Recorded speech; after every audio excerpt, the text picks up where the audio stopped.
నేను మీ కౌండిన్య. ఏపీలో 2029 ఎన్నికలకు సంబంధించిన హడావుడి, హంగు ఆర్భాటాలు అప్పుడే అయిపోయినాయని మనం భావించవచ్చు.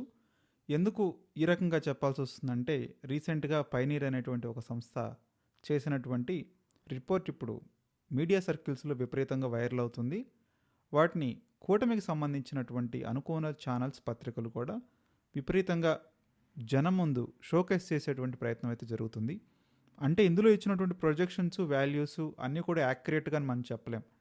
ఎందుకంటే దీని వెనుక ఎన్నో రాజకీయాలు, అదేవిధంగా స్వాభిమానాలు, స్వంత అభిమానాలు ఉంటాయి. కాబట్టి మనం దీన్ని ఒక ప్రాతిపాదికగా యాక్యురేట్ రిపోర్ట్గా మనం చెప్పలేం. కాకపోతే ఇప్పుడు ఉన్నటువంటి జనం మూడికి ఇదేమన్నా మ్యాచ్ అయ్యే విధంగా ఉందా లేదా అని ఒకసారి మనం కంపేర్ చేసుకోవాలి.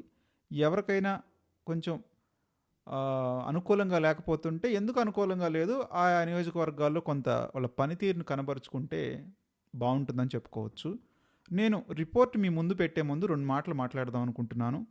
వాటిని చెప్పబోయే ముందు యూజర్స్కి ఒక మనవి: మర్చిపోకుండా లైక్ చేయడానికి ప్రయత్నించండి, షేర్ చేయడానికి ప్రయత్నించండి, అదేవిధంగా సబ్స్క్రైబ్ చేయడానికి ప్రయత్నించండి. మన ఛానల్కి వస్తున్నటువంటి వాచ్ టైం చాలా తక్కువగా ఉంది. సో ఆ విషయాన్ని దృష్టిలో పెట్టుకొని ఒక సబ్స్క్రైబ్ చేసి వీడియోని చివరి వరకు చూడడానికి ప్రయత్నించమని సవినయంగా కోరుకోవడం జరుగుతుంది.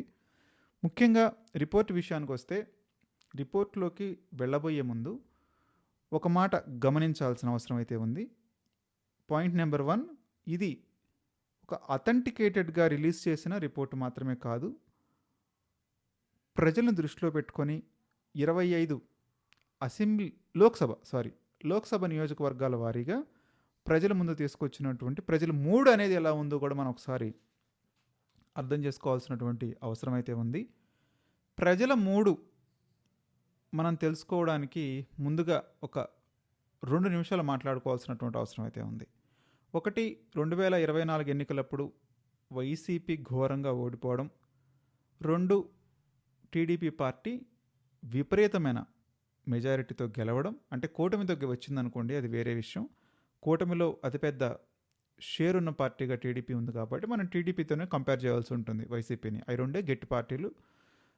మిగతా అంటే కొంత మేర ప్రభావితం చూపించే అవకాశం ఉంటుంది, కానీ పూర్తి స్థాయిలో ప్రభావితం చూపించాలంటే, గెలుపోటములను మనం కనుక నిర్దేశించాలంటే మాత్రం ఈ 2 కూటమిలే ముఖ్యమైన కూటమిలుగా మనం ప్రొజెక్ట్ చేయాల్సినటువంటి అవసరం అయితే ఉంది. ఇందులో భాగంగానే 2024 ఎన్నికల తర్వాత ముఖ్యమంత్రిగా చంద్రబాబు నాయుడు, మంత్రులుగా పవన్ కళ్యాణ్ గారు కానివ్వండి, లోకేష్ కానివ్వండి, వీళ్ళు ముందుకు రావటం జరిగింది. నారా లోకేష్ మంత్రిగా మనం చూసాం.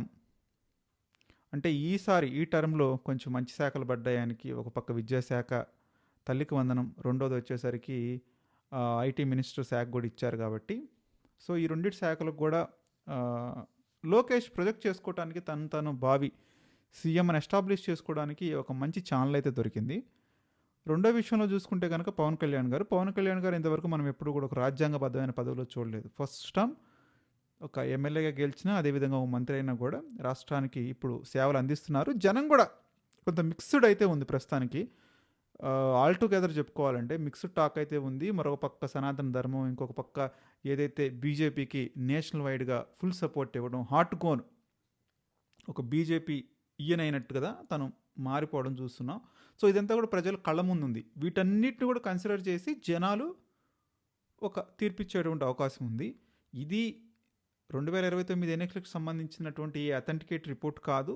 2, ఇదే ప్రజా తీర్పు అనుకోవడానికి కూడా ఛాన్స్ లేదు. ఎందుకంటే ప్రజలు ఎన్నికలకు ముందు ఒక 30 రోజుల ముందు మైండ్లో బ్లైండ్గా ఫిక్స్ అయిపోతారు.